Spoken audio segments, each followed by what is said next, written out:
Chris, today the DPD taking some time to really listen to the community and hear their concerns.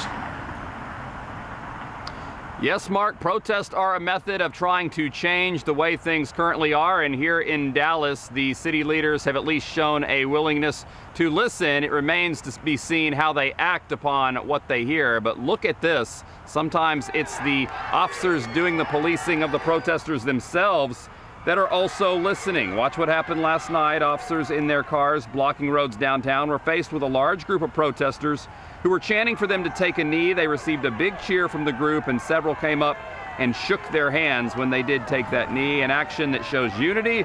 But what action can show progress? City and county leaders, including the district attorney, met over the weekend with civil rights leaders who brought with them 10 ideas for policy changes, and County Judge Clay Jenkins promised that he would share them, so he posted them to Twitter last night.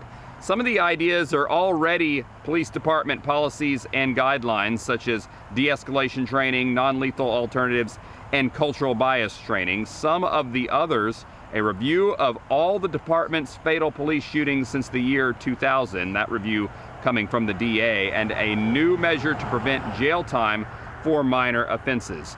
You yourself will have an opportunity to take part in this discussion that is happening in the city and around the country. The city of Dallas is having a town hall tonight at 6:30. It is an online town hall, and if you go to WFAA.com, we have all the information on how you can register and take part in that conversation.